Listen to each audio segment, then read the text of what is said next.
Very warm welcome wherever you're joining from around the world. We are in the Shelter in Love series here. So I have with me my dear friend, Rhonda Magee. We both live in San Francisco, and we just have had this beautiful friendship over a few years now. And every so often, we get together and we go for this long walk on the beach. And we just catch up on stuff. It's just like one of the most lovely things that I so look forward to. It's so uplifting. It's so nurturing for my mind and for my body. The beautiful sun, the breeze, and then the conversation and your presence, Rhonda. So thank you so much for being here and accepting to be on this call. Of course. Thank you for inviting me and for being, Jay. Thank you so much. Well, very welcome. So just a little quick thing about those of you who are joining for the first time who don't have any clue what this conversation is about.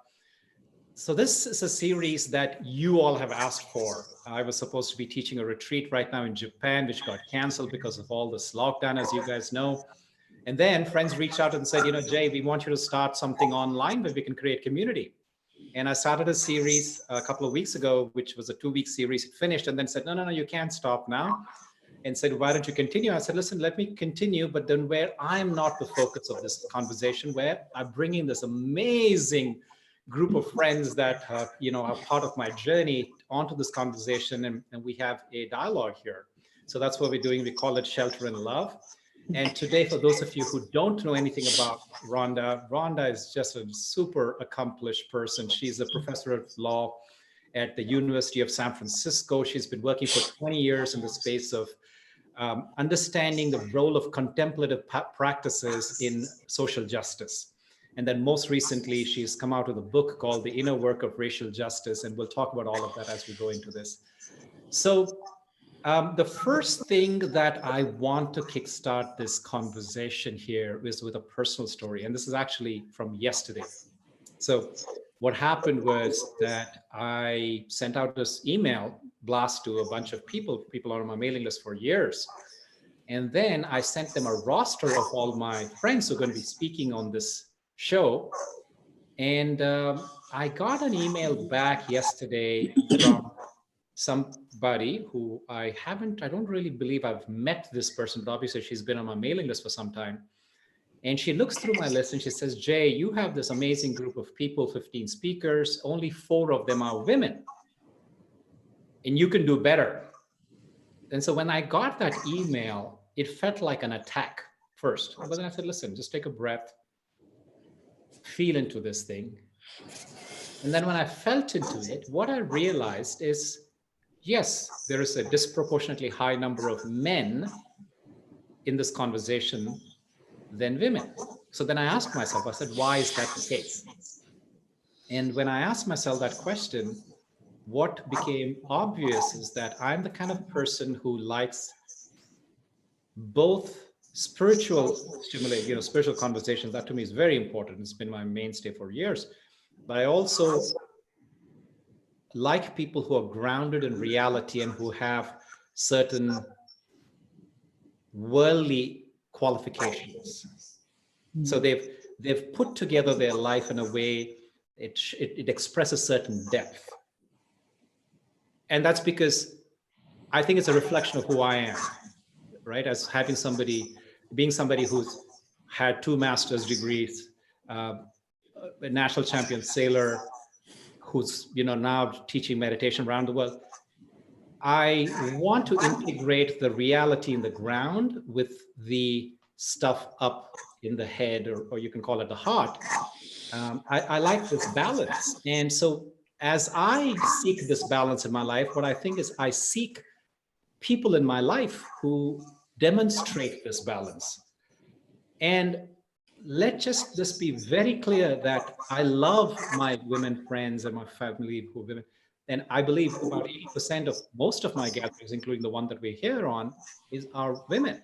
And because they tend to be very naturally aligned with their heart space, they tend to be very easily drawn into that space. And, and that's beautiful. So the question I have for you, somebody who studied social justice, And so I believe that this is a question of the unconscious bias that I think many of us, if not all of us, hold in some way, shape, or form. I'm beginning to see a little bit of that perhaps in me, but it's not even a 24-hour, it's only been a few hours since this episode came up. And so I want to bring this up as the beginning of our conversation. Yeah. Tell me something about what you understand about the unconscious bias in social justice.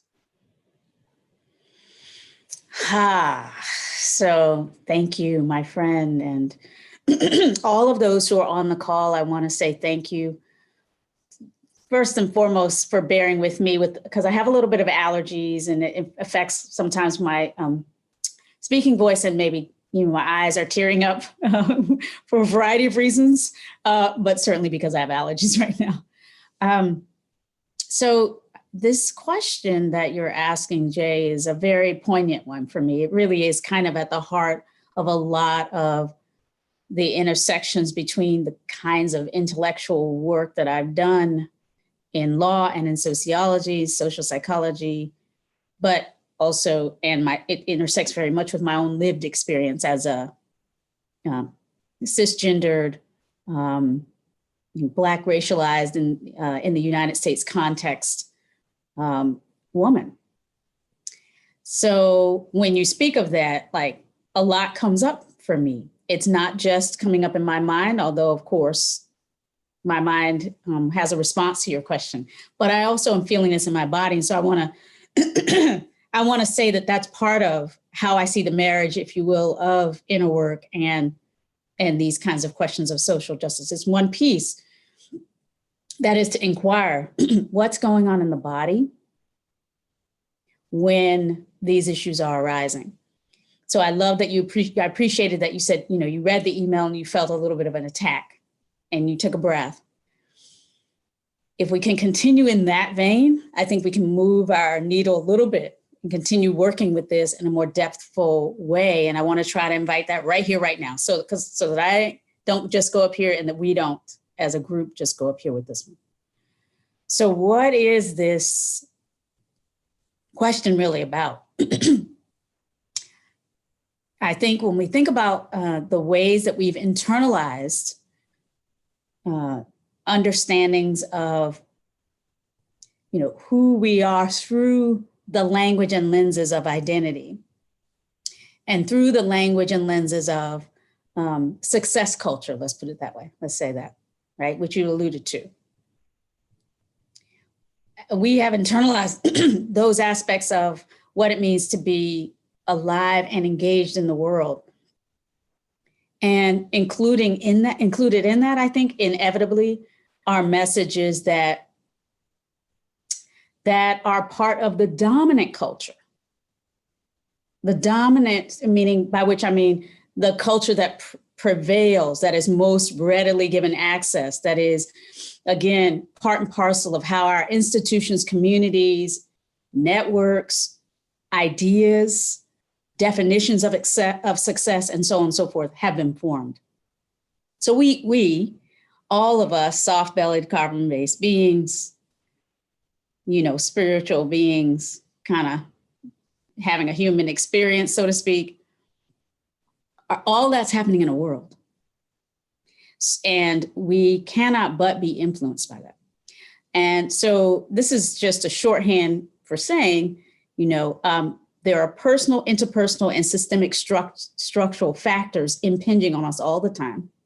So we have our own personal kind of background, history, culture, experiences, trainings that come in and through us of longstanding. We have agency around that, and we might be developing and seeking to expand and explore. We're here. We do that together, right? So that's a personal, interpersonal project often, through which we can have conversations like this and learn. And we're always being embedded and impinged upon by this external structure and what it avails and what it doesn't. So structural bias is real. The structures by which, certain people get identified as having that kind of intellectual, cognitive training and lifted up for that. And many people who may have those capacities and even skill sets are not as often lifted up, given opportunities to network, to meet people nationally and internationally. So they may be doing beautiful things right in their communities, but we don't hear from them as much. So I think it's important to recognize that when we look upon a world and what we observe appears to be, well, there's certain people who have these capacities and certain who don't, we might invite more questioning of how this, what I see, what I perceive came to be. And also to realize, as the neuroscientists and neurobiologists tell us, our perceptions are so much shaped, so much more than we are given to realize, by our predictions. Can I say that again? What we perceive and see in the world, these are very, by many degrees more than we realize, shaped by what we expect to see. So it's really important to look at how those expectations are formed.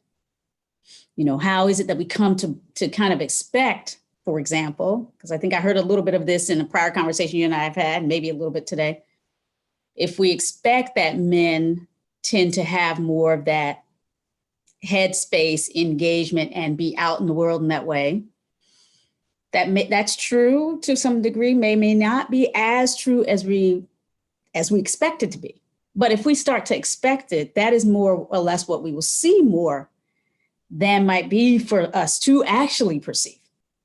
So I really, for me, actually, this is kind of right at the heart of how I see inner work helping us in the direction of living more the deep values that we have around equity, inclusion, a world that works for everybody, that allows us to see the contributions that any one of us might be able to make, and to connect more of us for a kind of a more robust mosaic of community engagement, in which we really are able to see all of the different ways that that we can contribute, that might go against some of the dominant notions of who's available to contribute. There are many, many women who bring together head, heart, head, spirit. And I know that from my own experience in academia and in law, and also, Jane, I think you know, I was also trained in the military, so did Army ROTC. And so I've been engaging in these dominant networks of training and leadership, and every single one has been shaped by a bias in favor of men. I'm here, which is saying something about the fact that those biases don't mean we can't overcome them. But I think we have to realize that that means that it's harder for women who have all the things that you are describing, all the characteristics and qualities, to be seen in these contexts, to be recognized, to be valorized and rewarded for the range of qualities that you're talking about. And that's why the justice work is often about making extra efforts, not just looking at what's available, but actually saying, I realize that there are structures, frankly, legacies of oppression that are still running today, that'll make it easier on any given day of the week for me to fill a roster with men if I don't take extra efforts. I realize that in my own life, in my own work. And so I do think it's a question of bringing that depthful awareness of our deeper values right into the place of, like, how will I take this next step? How will I fill out this roster? How will I push myself to do something that I might not think I need to do? Because I think I see things pretty clearly. How can I push myself to do something that will help make it easier tomorrow for others to see a different reality in terms of who's available in ways that, again, disrupt the legacies of oppression that are just all around us in all our communities. Wow. Wow. Lot packed in there. I think I can almost end the call here and say, let's just sit with that. There's a lot in there. Thank you. Yeah. And clearly you're coming from a place having thought through this for all your life. And, thank you. Wow, that was powerful. So there's a couple of things that came up from that. Number one is that I need to seek out how we can level the playing field, make an extra effort is how I've understood it. Yeah. But here's the other thing that you mentioned something about what we expect or predict, right? So that's the thing I want to go into the next. For example, I wish and I expect and I want a president for the United States of America. So can you tell me a little bit about, from my expectation to manifestation, what else besides sitting down and meditating and saying women president on my cushion, what can we do to make that thought a reality? Right. Can I inquire a little bit with you, Jay, my friend? Yes, please. Yeah. When you say you expect a woman president, what do you mean when you say you expect it? Do you mean that you realistically think it will happen the next time, or what do you mean when you say you expect it? Well, so this is back up a little bit in terms of chronological order. When I saw Elizabeth Warren, Kamala Harris, Tulsi Gabbard, Amy Klobuchar, when we had that number of women very capable of their own accord, each one of them would have done a stellar job. Anybody would have done a fantastic job. It doesn't matter which one you pick. So I thought that was a pivotal moment. I thought there was a lot of credibility in several of these people. So that was one part. That's my head talking. Now my heart now is going to speak. Is this world, and I say the world because I realize that the leader of the United States is the leader of the free world. So when I say our world, when we elect somebody, we're not just electing somebody for ourselves, we're electing somebody for planet Earth. I mean, let's just face it, that's the power that this position holds. We need somebody who is got the motherly DNA in them. Oh, the world needs that. I mean, we are decimating this place faster than we know it. I so agree with you. Yeah, so I don't have to explain that. Okay, so when I said expecting, predicting, so yes, some of them are chronologically now it's a little bit off, but who knows? I mean, this possibilities, the universe is magical, anything can happen. But from the world really now needs fostering. Right. Care, which I will say as a man, we just don't have it in our DNA. There's so much here. Oh my gosh, Jay, we're gonna need weeks of conversation together as a world on these topics. All right, folks. So are you all ready to just go bring your food on? Yeah, we're just gonna stay here with this. Bring a blanket. We're gonna stay here with love. We're going to do with all of this. And I'm asking, Jay, thank you so much. And again, my eyes are watering, so much apologies. I'm asking this, it's allergies, not tears, because I hear in you a clear expression of a sense of desire and an evaluative sense, like we need this as a world. But I'm asking what you expect, which I think it's helpful to be a little clearer. Expecting. Yeah, that's about probabilistic prediction. Like what's the likely probability here? And especially right here, right now, we basically have no women about to be nominated on either party. So when we say expectation right here, right now, there's no reason to believe, despite all the very qualified and beautiful potential leading women candidates who could have been there. Right here, right now, we've got a male candidate likely, there's in all likelihood, if not certainty, we're going to have a male candidate on the Democratic side and obviously on the Republican side. So the expectation right here, right now, from a place of reality is that we will have a male elected again president the next time we get a chance to vote, which we pray will be this November. So that's, I think it's important to be grounded in these so when we say what we expect versus what we desire or what we would love to see, right? When I talk about what we expect, I mean, and how that shapes what we perceive. Many people, it seems, expect that, men will be the ones that are capable to be national leaders. They expect that. We've been trained to expect that, to believe that. And so to move us into place of possibility with women as leaders takes some doing, because we've never seen a woman as president before. We're getting there. And I fully believe we can get there and we should be there. But do I expect this time we're going to do that? No. I hope we will. I know we can.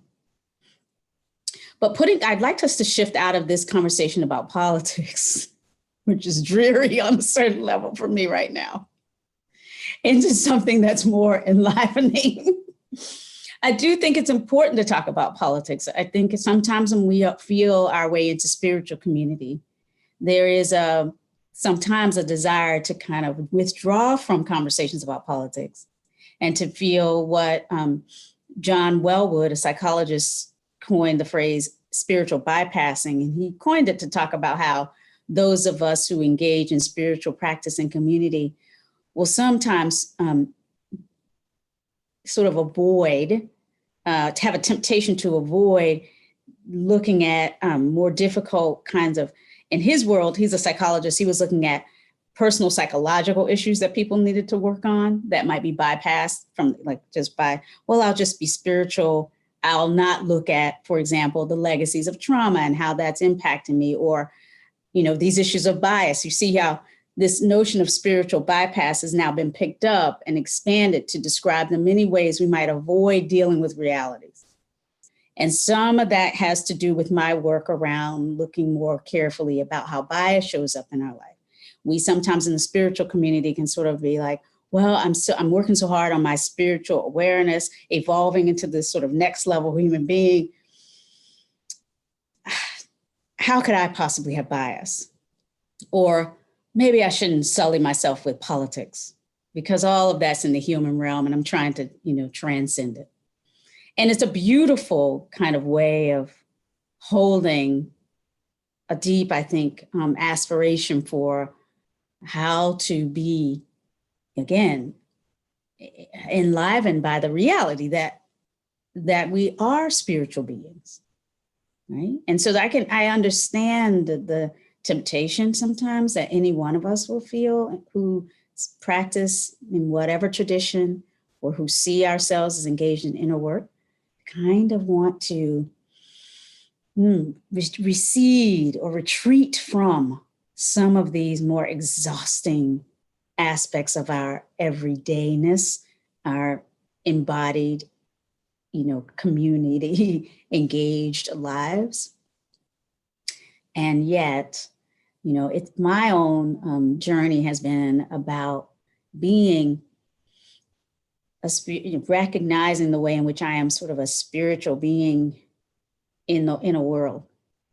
And so really wanting as much as I can to stay present to my responsibilities in the world, but to be present to those responsibilities from a place of spiritual practice.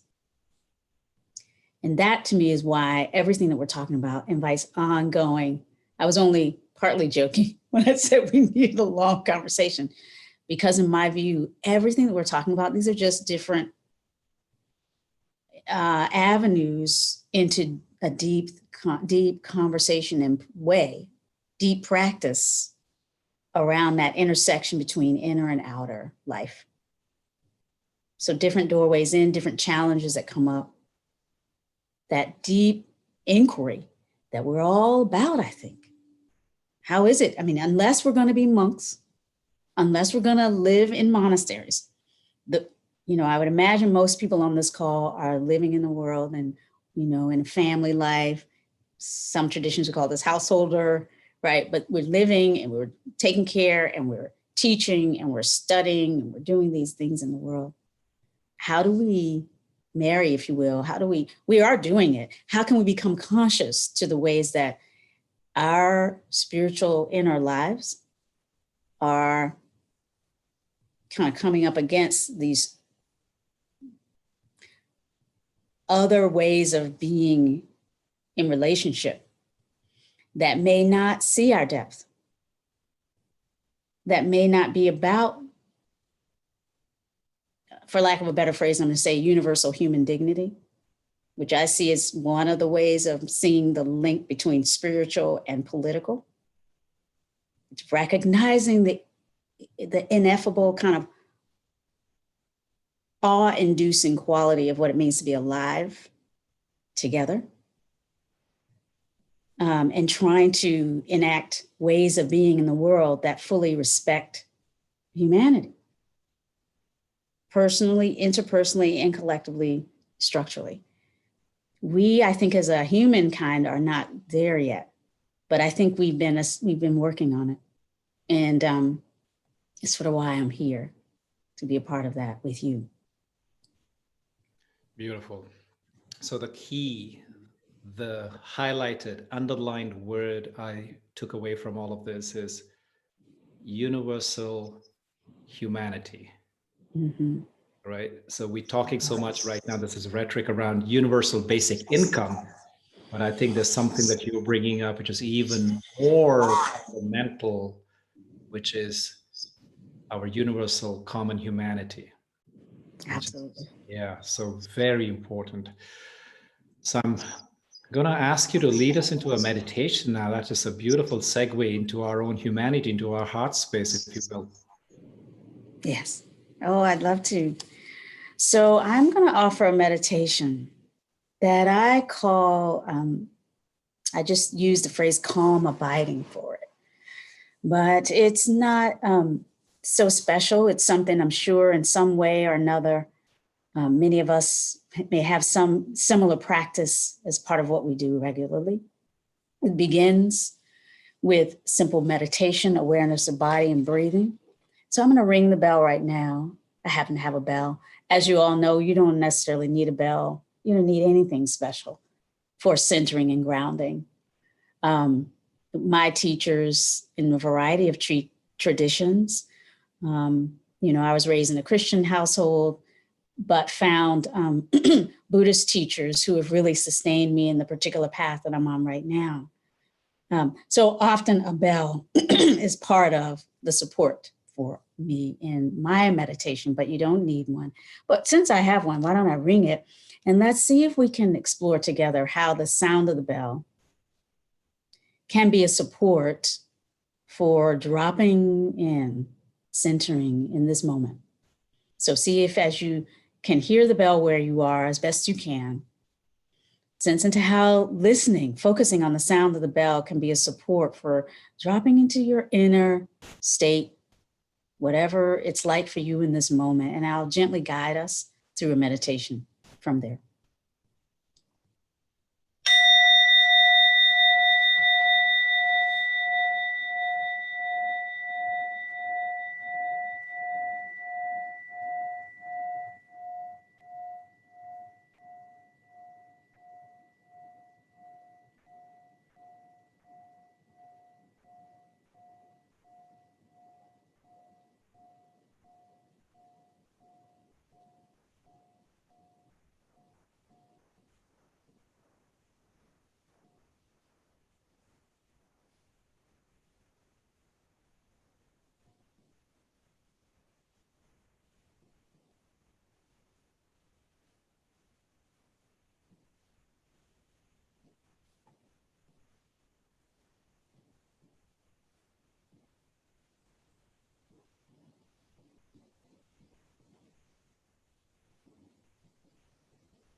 So feeling the support of the ground beneath us in this moment. Whether you're sitting, standing, lying down, really see if you can allow yourself in this moment to feel the points of contact between the body and the ground. whether through the feet on the floor, the bottom in your chair, and perhaps on the next series of in-breaths and out-breaths, take a few deeper than usual breaths.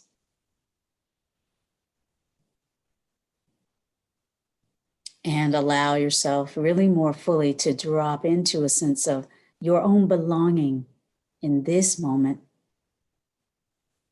in this place, here and now.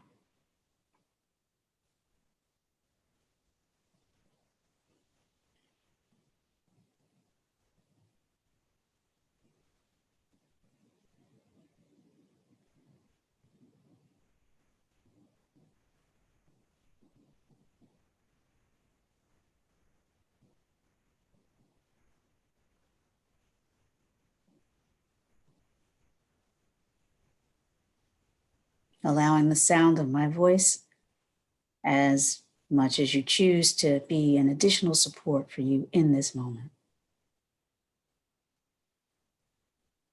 And as you breathe in and out, really sensing into the quality of the sensation of breathing, perhaps picking up on the in-breath or the out-breath, wherever you happen to be in this moment, and continuing to follow along as closely as you can. We're resting our attention in these moments on the sensations of being alive in the body and breathing. Again, in this moment of pandemic, the sensations of breathing are not always easy for everyone. And if it is easy or relatively easeful in this moment for us, can we just gently rest here? And maybe appreciate this capacity, this life force running through us as we breathe in and breathe out.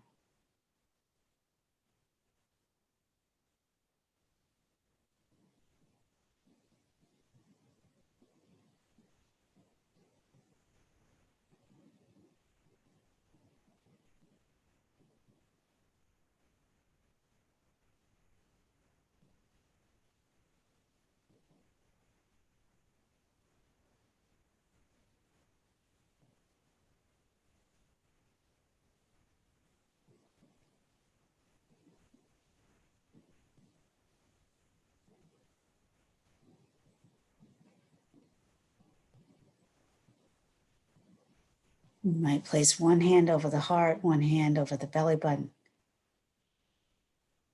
And just see if you can notice whether or not you're breathing in a way that allows the expansion of the belly, so that we're breathing deep down. Neurobiologists tell us that these very deep breaths are so important in helping regulate a body that might be feeling a little bit more anxiety, a little bit more distress than maybe normal for us in these times. So taking these gentle, deep breaths and really just allowing ourselves to fully exhale. So inhaling and then exhaling maybe just a little bit longer than the inhale. And again, just resting at a pace that is comfortable for you. And letting perhaps the focus on the breath expanding the focus so that you're sensing the body as a whole.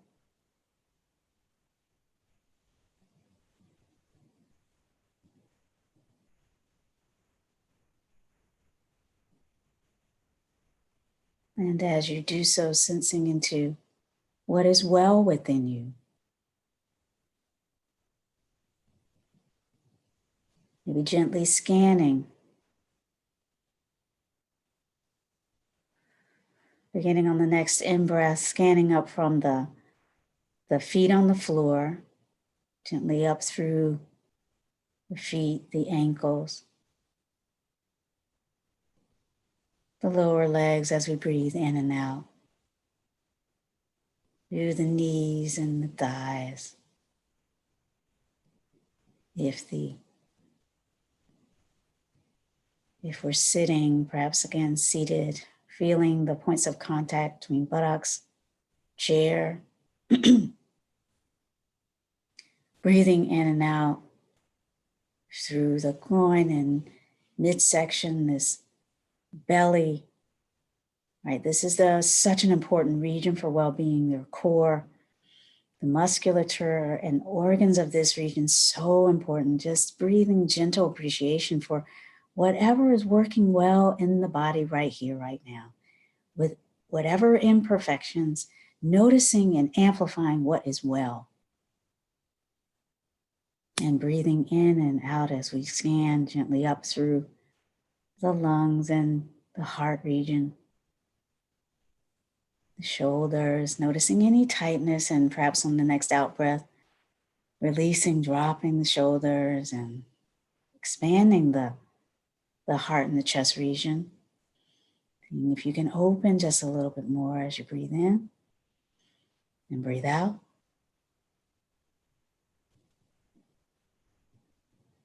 And continuing the scan up through the throat and the face, noticing any tightness in the jawline and allowing a relaxation,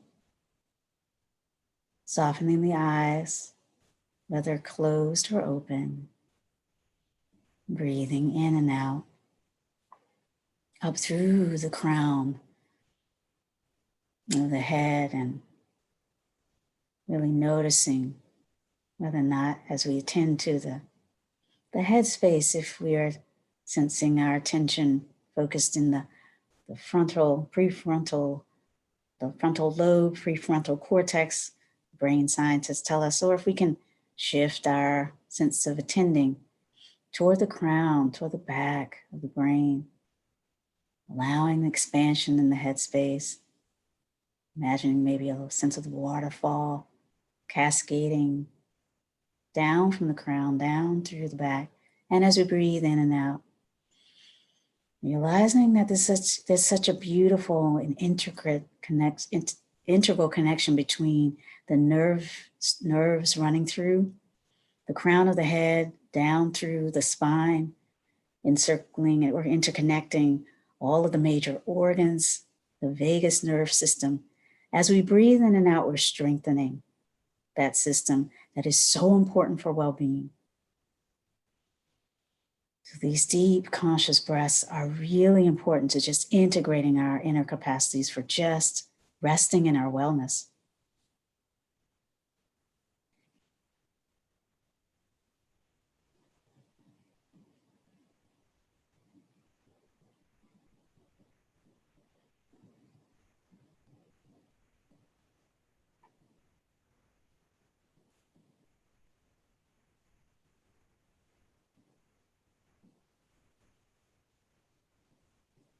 And if you feel your mind wandering or you feel yourself drifting away, it may help to pick a particular point of focus to help ground you in this moment. Whether it's some particular way you can feel the breath flowing in and out of the body, gently perhaps noticing the sensations at the tip of the nostrils, or perhaps you need something even more concrete, like the sensations of right in the palm of your hands right now. What does it feel like, whether your hands are resting on the thighs? Maybe we can turn them upward to invite receiving in this moment. What is here to be received, and just noticing the energy in palms of the hands, or maybe the feet on the floor, wherever we choose to really call forth an additional anchor to ground us in this moment. And rest here as embodied, beautiful beings. No accidents in this life. Trusting that just as you are, there's a certain kind of perfection right here, right now in your being. See if you can invite a trust in that. As one of my teachers says, if you're breathing, No matter how difficult it might be for us to breathe, if you're breathing, there is infinitely more right with us in this moment than might be wrong. So we are expanding the sense of what is right here, right now. What is well, and resting in this.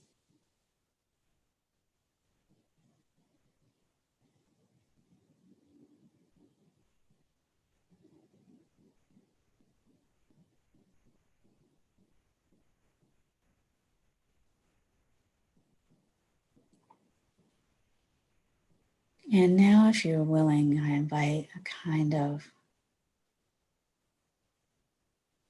cultivation, deeper cultivation of how to be with this flow of experiencing our inner lives. And in this moment, this sort of sense of the desire we have for our own well-being, our own capacity to rest and abide in calm, awareness of what is well, the appreciation we have for our body in this moment,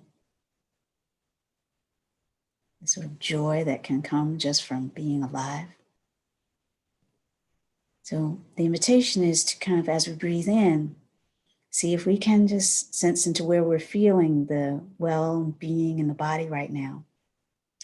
And breathing out, see if you can extend the wish for well-being to everyone who's on this call. So now as you breathe in, see if you can infuse the sense of your in-breath with the knowledge that we're all together wishing each of us well. And so allow on the in-breath the sense of what is well within you to include the wish that we're all extending right here, right now to each other for well-being, for health, for peace. And so on the out-breath, extending the wish for well-being, and now extending it beyond this circle of connection as far and as wide as we might imagine it. On the in-breath, feeling what is well and the wish for well-being that is encircling us, and on the out-breath, extending that wish to all far and wide, particularly those we know to be suffering, whether near or far. So at your own pace and in your own way, in-breath, sensing into what is well, out-breath, sending the wish for well-being to all we know to be suffering, or to all we wish to be well. And that really, for me, includes all humanity, all humankind, near, far, east, west, north, south, encircling the globe in this moment with the wish that we be well, that we be safe, that we be at ease, that we know kindness, that we know love.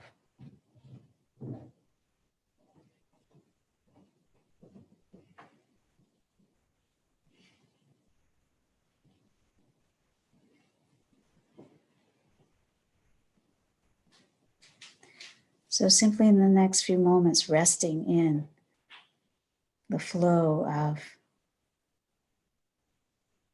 awareness of what is well on the one in-breath moment, and extending the wish for more well-being on the out-breath.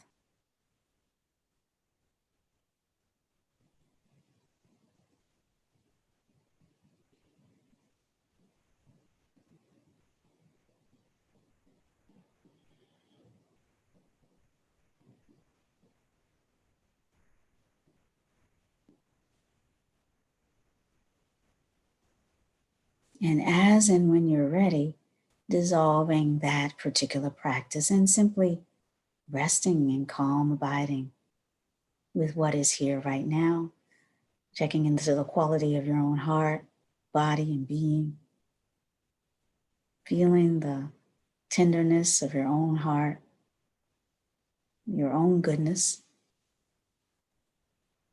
that which brought you here.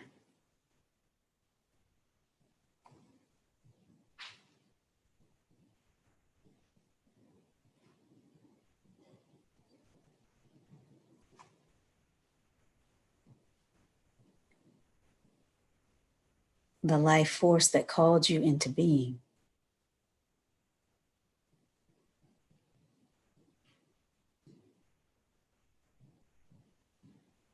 Resting in awareness of this right here, right now.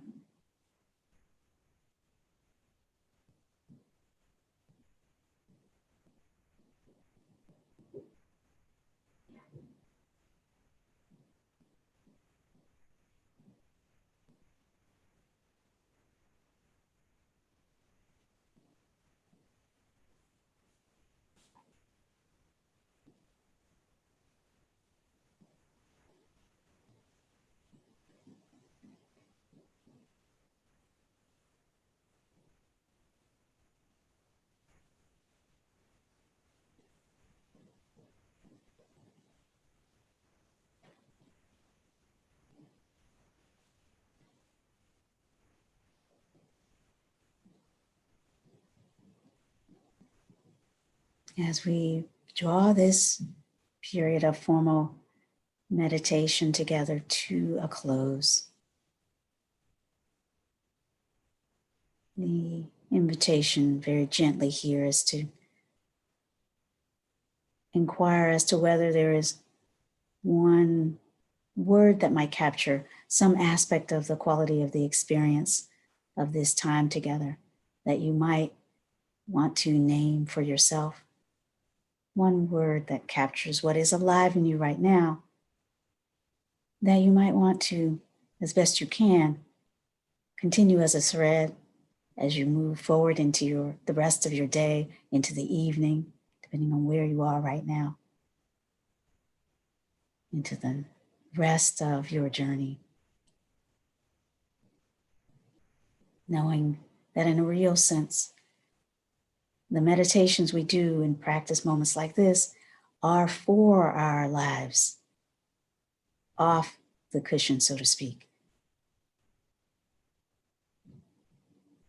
And the real meditation is how we are with each other and with what arises in our lives.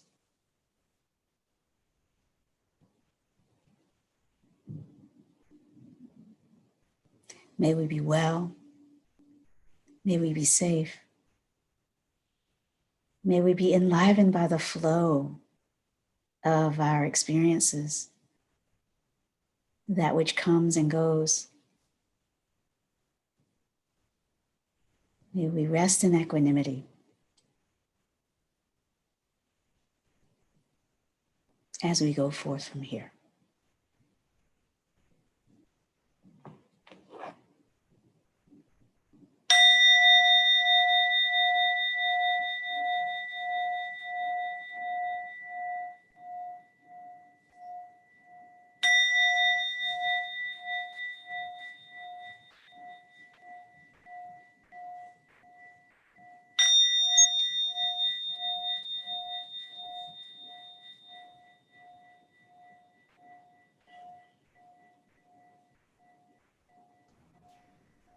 Oh, so beautiful.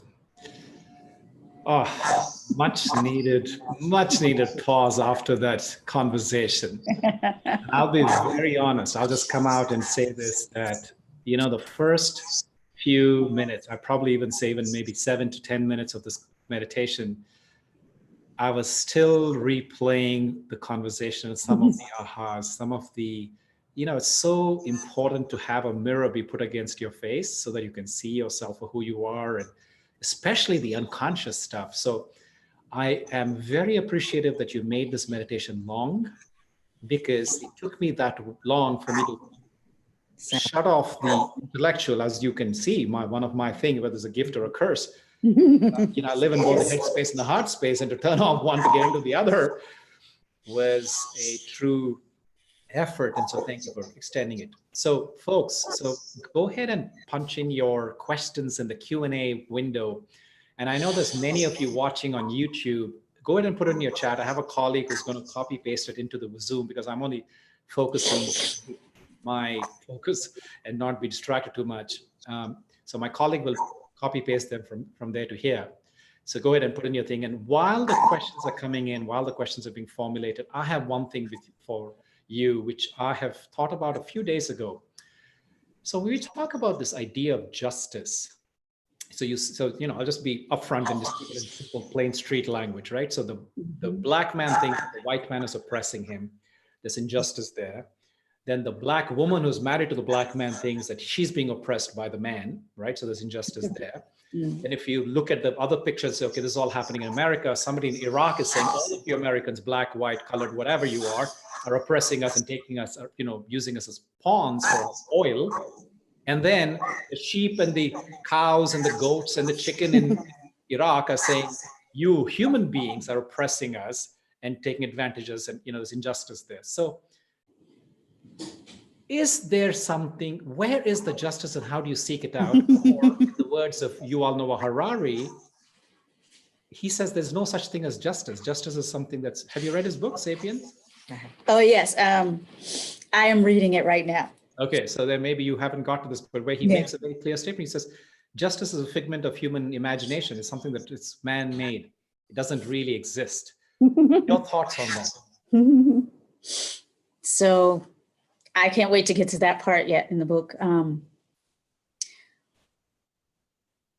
Everything is human-made in a certain sense. That doesn't absolve us of, I think, a responsibility that comes with being alive together in a world where, suffering is real, right? People, a lot of the work that I do is motivated by a desire, frankly, as a first approximation to what I think arises for me from spiritual practice.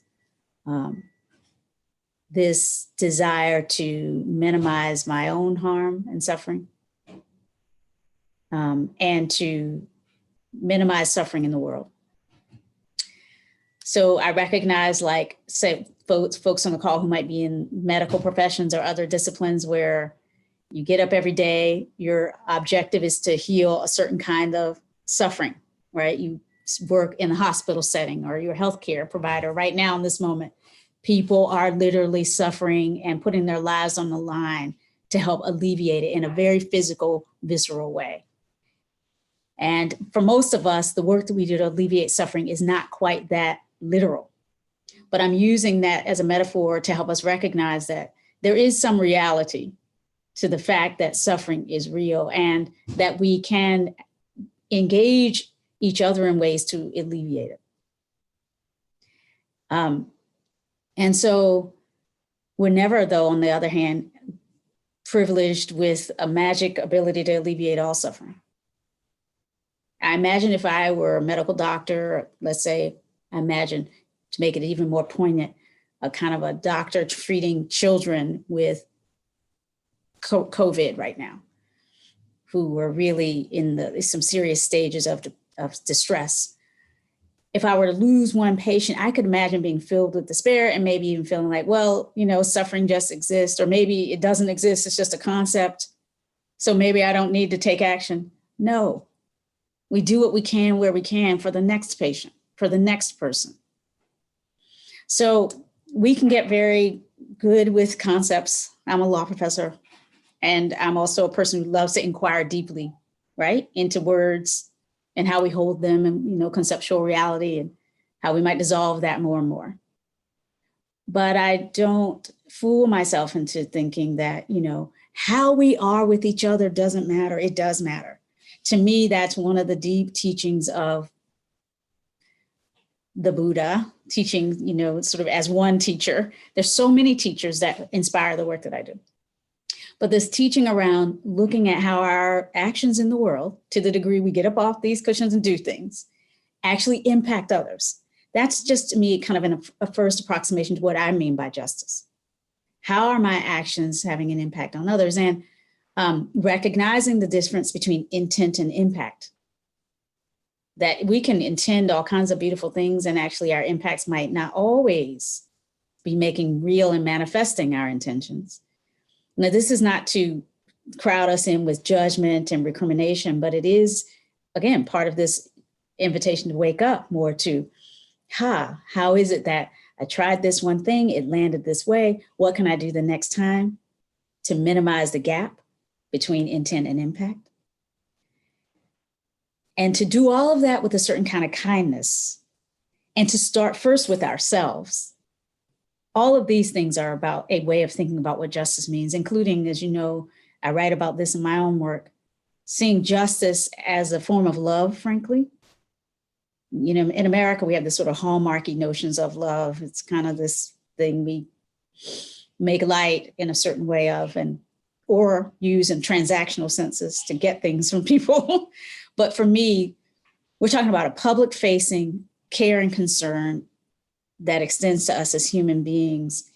When I think about law as a vehicle for that care and concern in the public sphere, you know, Martin Luther King used the word love to describe that kind of public act, and describe justice as love correcting that, or power correcting that which stands against love. Like justice as power correcting that which stands against love.